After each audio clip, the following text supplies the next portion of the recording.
बड़ा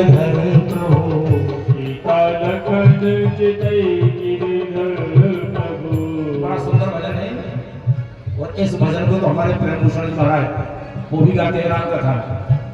गिरधर खड़े क्या हुआ है?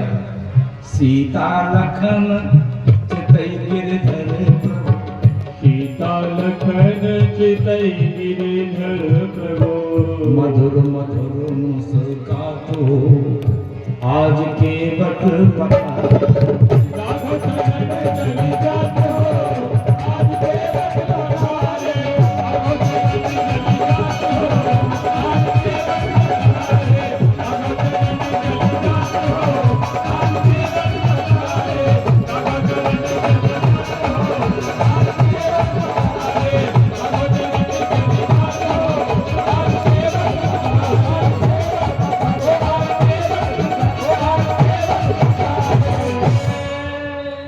इतना आनंद हुआ केवट के मन में, इतना आनंद हुआ आंख से आंसू निकल रहे, चरण पखार रहा, बड़ा आनंद आ रहा है। कितना कितना आनंद आया केवट को, अति आनंद उमगी अनुराग चरण सरोज पठार चरण धोने में जो आनंद की प्राप्ति हुई, उमंग की प्राप्ति हुई, क्या हुई कि आज केवट ने राम जी को अपना बना दिया, इसलिए आनंद आया। फिर राम खुद ही आनंद है, आनंद करने। तो जब राम जी को अपना बना लिया, हमने कहा था लक्ष्मण जी ने निषाद राज जी को राम के बारे में बताया था, लेकिन बताया था निषाद राज जी को, समझ में आ गई केवट। कथा कोई करवाता है, कोई सुनता है, वो किसी की समझ में आ जाती है, सबके समझ में आ जाता है। कथा जितने लोग सुनते हैं सब समझ जाते हैं। करवाता कोई है, सुनता कोई है, समझ में किसी की आता है। इसी तरह यहाँ समझ में आ गया केवट। बोला महाराज एक बात हुआ, अभी पितर चल रहे हैं और आप कहो तो हम आपके चरणों का जल अपने पितरों को दे दें। भाई हम अपनी निजी पीढ़ी के लिए तो सब कुछ कर रहे हैं, लड़कों को, बहुओं को, नातियों को, बंतियों को, सबको कर रहे हैं। और जो अपनी भविष्य आगे की पीढ़ी है, पूर्व पिताजी, बब्बा, दादा, परदादा, उनके लिए क्या कर रहे हैं? सुन चल। लेकिन केवट ने किया, आप कहो तो हम अपने पितरों को जल दे दें। पद पखार जलपान कर आप सहित परिवार, बच्चों को, अपनी पत्नी को, सबको चरणामृत पिलाया।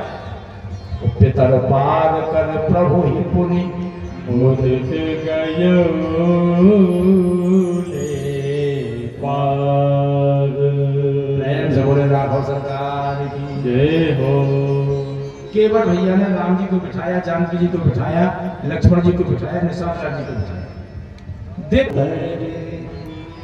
दंडवत कीना प्रभु ही सकोच नहीं कछु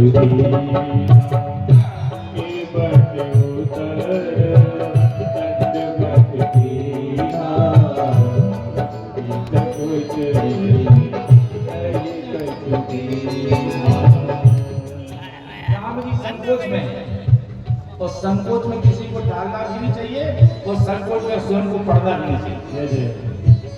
देखिए अब राम जी बड़े संकोची, इस केवल को कुछ देने के लिए नहीं, क्या दिया?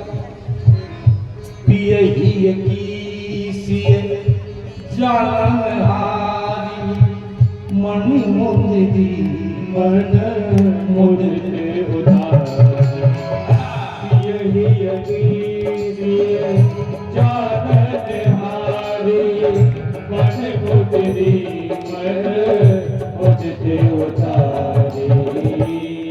राम जी ने कहा भी नहीं, सीता जी को कैसे पता चला? हाथ में की मुंदरी उतार के प्रभु राम के हाथ में दे। पिए ही की सिए जान हारी मणि मुंद दीपन मुदित उतारी। पति के हृदय को जानने वाली मेरी माता जानकी, ध्यान रखना कैसे बात समझ में, इसलिए समझ गई भगवान ने मांगा भी नहीं रहता है तो पत्नी का मन हमेशा पति के पास रहता है। इसलिए कहने नहीं पड़ता, कहना नहीं पड़ता। यही की